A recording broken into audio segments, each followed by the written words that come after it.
Welcome to my channel Learn IQ. আজকে আমি তোমাদের জন্য খুবই গুরুত্বপূর্ণ একটা ডেমো নিয়ে এলাম। এটা হচ্ছে নির্মল বিদ্যালয়। এই টপিকটা তোমরা সবাই জানো। তো এটা চতুর্থ শ্রেণীর স্বাস্থ্য শারীরশিক্ষা বই থেকে নেওয়া হয়েছে এবং এই ডেমোটি স্কুল শিক্ষা দপ্তর থেকে প্রত্যেক বছর এই নিয়ে প্রচণ্ড তৎপর থাকে। প্রচুর কর্মসূচি থাকে। এই সমস্ত বিষয়গুলোকে নিয়ে অনেক কার্যকলাপ থাকে যেগুলোকে স্কুল থেকে সাবমিট করতে হয় এসআই অফিসে। তো এইসব বিষয় নিয়ে অনেক প্রশ্ন তোমাদের হতে পারে। সেখান থেকেও তোমরা প্রিপেয়ার হতে পারো, ডেমোটাও প্রিপেয়ার করতে পারো, বা এই ডেমোর পরে আমি বলে দেব তোমাদের জন্য কেমন প্রশ্ন আসতে পারে, কেমন প্রশ্ন বোর্ড মেম্বার করতে পারে। তোমরা দেখো পুরো ভিডিওটি, ভালো লাগবে আশা করছি। তো শুরু করছি। গুড আফটারনুন সবাই। তো এই যে তোমরা মিড ডে মিল খেয়ে এলে, তো কেমন লাগলো খেতে আজকে? রান্না কেমন হয়েছিল? কি রান্না হয়েছিল বলো তো? সয়াবিন আলু হয়েছিল। আচ্ছা, তো সয়াবিন আলু তোমাদের কেমন লাগে? ভালো লাগে? বাহ! তো আচ্ছা বলো তো, এই যে তোমরা খেলাধুলো করার পর এই যে মিড ডে মিল খেতে গেলে, তো তোমরা কি হাত না ধুয়ে খেতে বসেছিলে? হাত তো না ধুয়ে খেতে বসোনি। তোমরা কি দিয়ে হাত ধুয়েছিলে? সাবান দিয়ে। আচ্ছা, তো কেন তোমরা সাবান দিয়ে হাত ধুয়েছিলে বলো তো? কেন ধুয়েছিলে হাত সাবান দিয়ে? তার কারণ তোমাদের যেন কোনো রোগ না হয়। এই যে তোমাদের হাতে যে জীবাণু লেগে থাকে, এই যে তোমরা খেলাধুলার করার পর এই যে তোমাদের হাতে অনেক জীবাণু লেগে গিয়েছিল, হ্যাঁ? তো সেখান থেকে তোমাদের যেন কোনো রোগ না হয়, সেইজন্য তোমরা কি করেছিলে? হাত ধুয়েছিলে, তাই তো? সবাই ভালো করে হাত ধোও তো? হ্যাঁ? আমি কিন্তু দেখেছি অনেককেই, তোমরা কিন্তু সাবান দিয়ে হাত ধোও না। তোমরা তাড়াহুড়ো করে মিড ডে মিলের ঘন্টা যেই বাজে তোমরা হাত না ধুয়ে তাড়াহুড়ো করে কিন্তু তোমরা দৌড়ে যাও। তাহলে এটা কিন্তু ঠিক না। এই যে তোমরা হাত দুটোকে ভালো করে আঙ্গুলের মধ্যে ঢুকিয়ে সেখানে সাবান দিয়ে ভালো করে পুরো হাতটা এই যে কবজি পর্যন্ত যেন তোমাদের ধোয়া থাকে। ঠিক আছে? কেন এই যে হাতটাকে ভালো করে যদি তোমরা না ধাও, তাহলে কি মাটি থেকে যে রোগ জীবাণু বা বিভিন্ন তোমরা যে নোংরা আবর্জনা নেড়ে ঘেটেছো, তাহলে সেগুলো থেকে তোমাদের খাবারের মাধ্যমে তো পেটে যাবে। পেট থেকে কি তোমাদের অসুখ হতে পারে। তাহলে তোমাদেরকে সবসময় চেষ্টা করতে হবে কি, ভালো করে হাত ধুতে হবে। কি, ভালো করে হাত ধুতে হবে। ঠিক আছে? তো এই যে এই হাত ধোয়া নিয়ে আমি তোমাদেরকে একটা মজার ছড়া শেখাই। সেই ছড়াটা কি বলো তো? হাত ধুই, তোমরা সবাই বলো, হা- হাত ধুই খাওয়ার আগে। বলো সবাই আমার সঙ্গে বলো। সরি।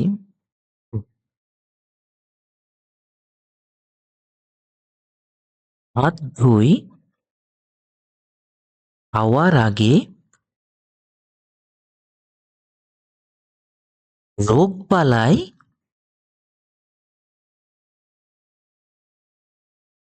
দূরে ভাগে। তাহলে এই ছড়াটা তোমরা আমার সঙ্গে আরেকবার বলো। হাত ধুই খাওয়ার আগে, রোগ বালাই দূরে ভাগে। তাহলে ভালো করে যদি আমরা সুন্দর করে হাত ধুতে পারি, তাহলেই কি রোগ জীবাণু ছড়াবে না। রোগ কি আর আমাদের পেটে অ্যাটাক করতে পারবে না। আমাদের শরীর কি সবসময় সুস্থ থাকবে, তাই না? তাই তো? কিন্তু একটা জিনিস আমি দেখছি, তোমাদের এই যে ক্লাসরুমে, হ্যাঁ, এত তোমরা কাগজ যে ছড়িয়ে ছিটিয়ে এই যে ছুঁড়ে যে এই যে ছুঁড়ে এখানে সেখানে ফেলো, এটা কি ঠিক বলো? হ্যাঁ, তোমাদের স্কুলটা তো অপরিষ্কার থাকবে, তাই না? এটা তো ঠিক না। তাহলে তোমাদের কি করা উচিত? এই যে তোমরা কাগজগুলো খাতা থেকে ছিঁড়ে ছিঁড়ে ফেলছো, এগুলো কি করা উচিত? এগুলো একটা জায়গায়, এই যে তোমাদের ক্লাসের প্রত্যেকটা ক্লাসে কি আছে, এই যে ডাস্টবিন আছে, তাহলে সেই তোমাদের ডাস্টবিনে সেগুলো ফেলা উচিত। কিন্তু তোমরা সেগুলোকে কি করছো? সেগুলোকে এখান সেখান বেঞ্চের তলায় ঢুকিয়ে দিচ্ছ। এটা তো ঠিক না। তোমাদের এই স্কুলটা কত পরিষ্কার পরিচ্ছন্ন থাকে, তাই না? আগের বছর এই স্কুল থেকে কি পুরস্কার পাইনি পরিষ্কার পরিচ্ছন্নতার জন্য? পুরস্কার পেয়েছো তো, তোমরা তো সবাই জানো, সবাই ছবি তুলে নিয়ে গিয়েছিল নির্মল বিদ্যালয় যে পুরস্কার। হ্যাঁ, তোমরা তো সবাই জানো। কিন্তু এবছর দেখছি তোমরা খুবই নোংরা করে রাখছো। হুম, এই যে তোমাদের যে ডাস্টবিন, এই ডাস্টবিনে তোমরা যে ক্লাসের দেখো কোনায়, ঘরের কোনায় রাখা আছে, এখানে তোমরা কি কাগজটা তো ছুঁড়ে ফেলতে পারো, বা কেউ যদি ছুঁড়ে না হয় তাহলে ওখানে কি তোমাদের যে কাগজ, তারপরে যেগুলো পেন্সিলগুলোকে তোমরা সুন্দর করে চেঁচে নিচ্ছ এবং সে ময়লাগুলোকে কি এখানে ফেলবে, বা তোমাদের যে সমস্ত খাবারের পর যে সমস্ত প্যাকেটগুলো সেগুলো কি এই যে ডাস্টবিনে ফেলবে, তাহলে কি ঘরটাও নোংরা হয় না, তাই না? তাহলে ঘর যদি অপরিষ্কার থাকে তাহলে তোমাদের কি রোগ জীবাণু ছড়াবে সেখান থেকে, তাই তো? তাহলে এখান থেকে আমরা কি একটা মজার ছড়া শিখবো, কি বলতো? ডাস্টবিনে ময়লা ফেলি, আমার সঙ্গে সবাই বলো, ডাস্টবিনে ময়লা ফেলি, ফুল রাখি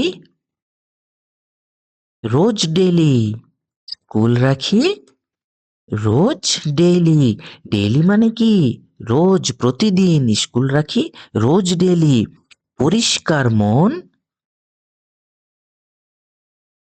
পরিষ্কার মন, পরিষ্কার কাজ। এই যে তোমরা ঘরটাকে কি সুন্দর করে পরিষ্কার রাখো, মনও যদি তোমাদের পরিষ্কার থাকে তাহলে কি কাজটাও পরিষ্কার হবে, তাই না? তাহলে কি পরিষ্কার মন, পরিষ্কার কাজ, নির্মল বিদ্যালয় সবার আজ। ঠিক আছে? দেখো, এটা তো তোমাদেরকে আমি লিখে দিলাম, এইগুলোতে তোমরা মুখে বলবে, তাই না? তোমরা যদি ভুলে যাও নোট করে রাখতে পারো সেই জন্য আমি লিখে দিলাম। এরকম কিছু চিত্রের মাধ্যমে দেখো, ছবি তো আরো জটিল করে অনেক রকম করে আঁকা যায়, তাই না? কিন্তু এটা সবার জন্য সার্বজনীন যেন সুন্দর হয়, এবং তোমাদের জন্য সময় কতটুকুই থাকবে, ৩ থেকে ৫ মিনিট। এর জন্য তোমরা এমন কিছু প্র্যাকটিস করে যেও না যেখানে ওখানে গিয়ে যেন হড়বড়িয়ে যাও। ঠিক আছে? এটা তোমাদের জন্য মজার জন্য দিলাম। এই হাত-মাত করার দরকার নেই, এটুকু করলেও এনাফ, এগুলো করার দরকার নেই।